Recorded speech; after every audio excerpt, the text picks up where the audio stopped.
बच्चों, आज हम नया यूनिट चालू कर रहे हैं जिसका नाम है मानव स्वास्थ्य तथा रोग। ये यूनिट 3 है। इसके अंतर्गत यूनिट 3 के अंतर्गत जो है ये पहला चैप्टर है, यानी कि ये चैप्टर 8 है।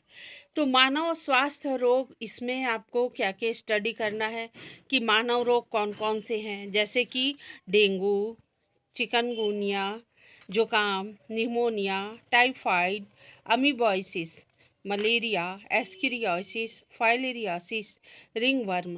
तो ये जो सारे रोग हैं, इसके परजीवी कौन है, किस कारण ये रोग उत्पन्न होता है और हम उसका कंट्रोल कैसे कर सकते हैं, है ना। कैंसर क्या है और एड्स क्या है, इसके बारे में जानकारी। तो बहुत ही इम्पॉर्टेंट पार्ट है ये और बहुत ही इंटरेस्टिंग पार्ट है। अगर आप इसको इंटरेस्ट लेकर पढ़ेंगे तो आपको बहुत आनंद भी आएगा और नई नई आपको जानकारियाँ मिलेगी।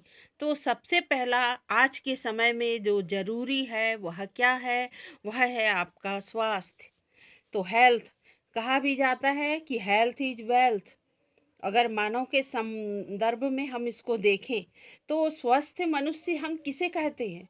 ये नहीं कि उसको बुखार नहीं है स्वस्थ है, उसको जुकाम नहीं है वो स्वस्थ है।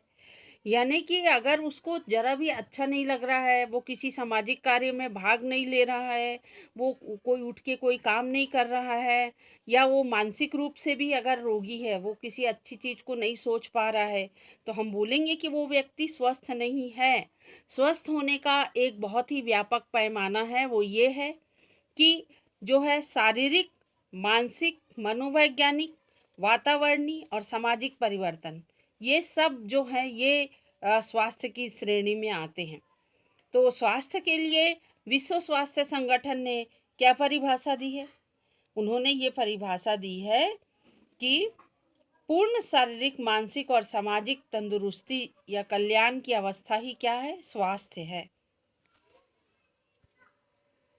तो हमने रोग की परिभाषा समझ ली कि आखिर में रोग है क्या चीज़, है ना। कि शारीरिक, मानसिक, मनोवैज्ञानिक रूप से स्वस्थ अगर हम नहीं हैं तो हम रोगी हैं।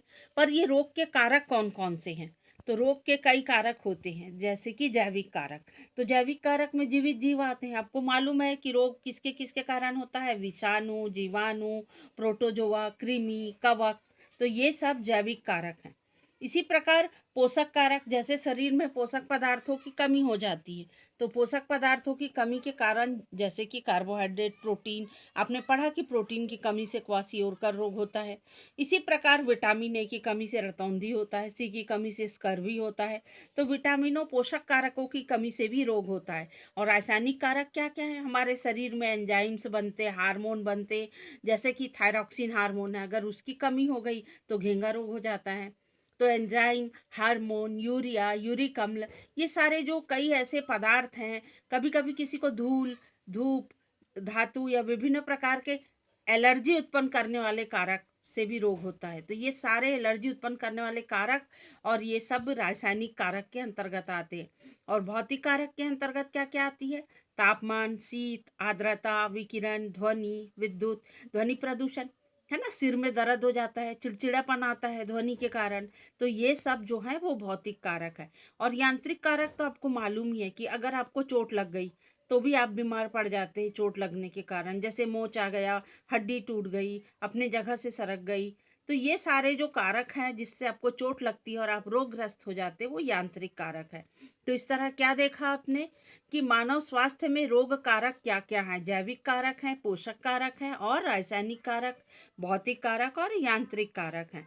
अब रोग के प्रकार, विभिन्न रोगों को कितने भागों में वर्गीकृत किया गया है।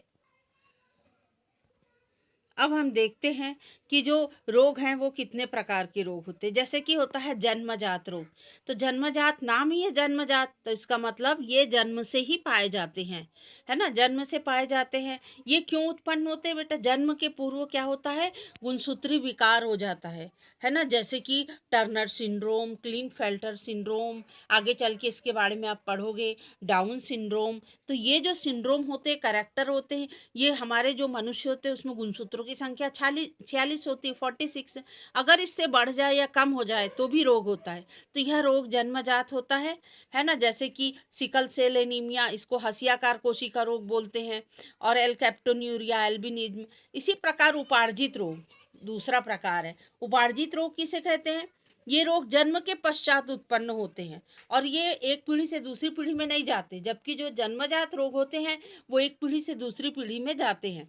और उपार्जित रोग जो जन्म के बाद होते हैं, और ये पुनः दो प्रकार के होते हैं, संचारी और असंचारी। संचारी यानी जो संक्रामक, और असंचारी जो असंक्रामक यानी जो संक्रमण फैलाते हुए होते हैं। जैसे कि आपको मालूम है संक्रामक रोग कौन कौन से होते हैं?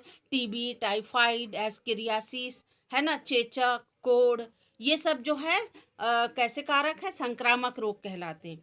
अच्छा, ये किससे होते हैं? तो आपको ये ध्यान रखना है कि वो कौन कौन से रोग हैं जो विषाणु से होते हैं, जैसे डेंगू, चिकनगुनिया, पोलियो, चेचक, सर्दी जुकाम, है ना, ज्वर, टाइफस ज्वर। जीवाणु से कौन कौन से रोग होते हैं? टाइफाइड, टिटनेस, कॉलरा, कोढ़। प्रोटोजोआ से कौन से रोग होते हैं? अमीबियासिस, मलेरिया, निद्रा रोग। कृमि से कौन से रोग होते हैं? एस्केरियासिस, फाइलेरियासिस यानी हाथी पाँव। और कवक से जैसे रिंगवर्म यानी कि दांत खाद और खुजली। और असंचारी या संक्रामक रोग किसे कहते हैं? जो स्वस्थ व्यक्ति से जो संक्रमित व्यक्ति से स्वस्थ व्यक्ति में संचरित नहीं होते, ऐसे रोग असंचारी रोग कहलाते। जैसे किसी को प्रोटीन की कमी से क्वासियोरकर हो गया, पेलेग्रा, घेंगा, ये जिस व्यक्ति को होती है उसके संपर्क में आने पर जरूरी नहीं कि दूसरे को हो जाए।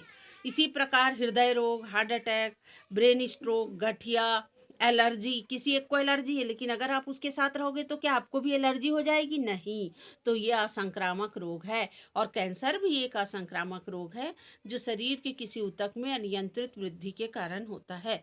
तो हमने पढ़ा कि रोग कितने प्रकार के होते हैं। अब अगली वीडियो में हम विभिन्न प्रकार के रोग जैसे कि डेंगू, चिकनगुनिया, उसके बारे में पढ़ेंगे।